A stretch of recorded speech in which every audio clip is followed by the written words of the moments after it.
There's a lot of World Superbike technology in there. We're talking about the engine, Martin. I guess there must be a lot of action going on within that engine. Yes, I mean, it's all controlled essentially by the brain of the bike, the IMU. You've got adjustable engine braking, for instance. You've got selectable rider modes. There's a lot of electronics going on. It has 203 PS. ZX10RR has a little bit more power and produces it in a slightly different way. It's a 998cc 16-valve water-cooled engine. It has finger followers. That means the valves are open longer and for greater duration, so it makes more power. It also has a valve train which is significantly lighter than a normal valve train. As well as that, there's things like a cassette gearbox, which is a racing feature, slipper clutch, so an assist and slipper clutch, and it's got an up-down quick shifter, things that you would only expect maybe on a race bike.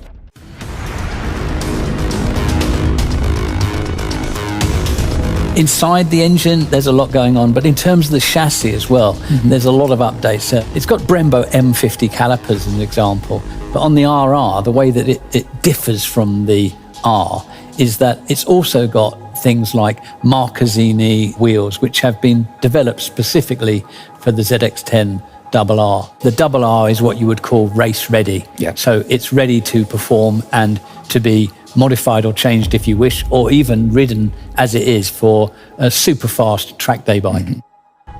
There are some day-to-day things that you might not expect at first. So as an example, it now has cruise control, and even as an accessory option you can get heated handlebar grips. So it does combine some of life's luxuries as well as being a strong supersport machine.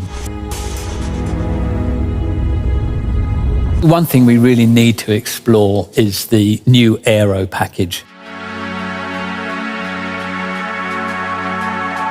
There are integrated winglets on the front of the machine.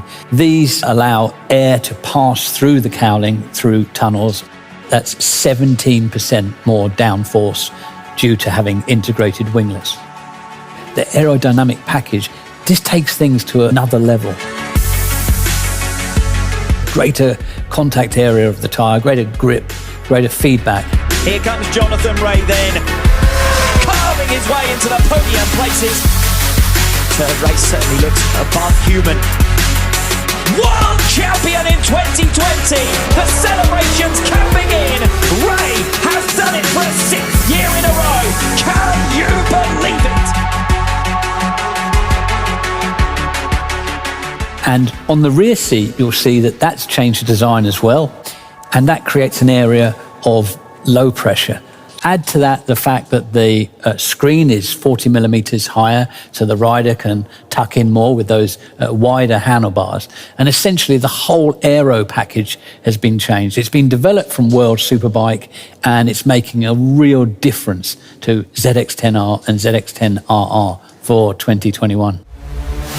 It's got a different dashboard as well for this year, right? Yeah, the TFT meter is different. It's really clear and easy to understand. The good thing is when you're concentrating on your road riding or even in track use, if you go to a track day, you can see it very clearly in your peripheral vision.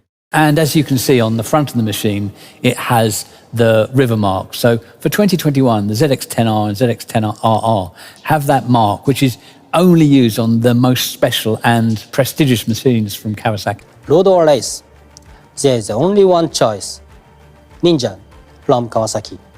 The first thing to mention is that all the existing highly praised electronic rider aids, such as rider modes and sports traction control, remain for 2021. Added to this are many new engineering and technical updates, many of these as a result of input from the Kawasaki racing team. Hours of testing by the factory team riders, providing information to KCH engineers, has resulted in a number of innovations for 2021, including a new aerodynamics package, compliance with Euro 5 for machines sold within Europe, and further refinements to the ZX10RR specification. Additionally, there is a new air-cooled oil cooler and new handlebar positioning, thanks largely due to the rigorous testing and feedback from the Kawasaki racing team. The cowling now features integrated winglets. As air passes over these, the effect is to create downforce. In fact, the 2021 ZX10R is a bit up to 70% more downforce than the 2020 model.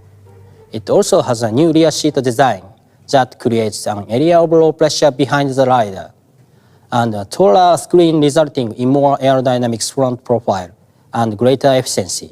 For the 2021 ZX10RR, Panko lightweight pistons are new, while the Panko lightweight connecting rod comes as standard specification. These and other measures reduce the cylinder head group weight by approximately 500 grams and also allow the ZX10RR to rev 400 RPM higher, making more peak horsepower than the ZX10R, as the machine that has carried racers to the World Superbike Championship podium every year since 2015. The ZX10R is a super sports icon, and for 2021, we have made both the ZX10R and the ZX10RR even better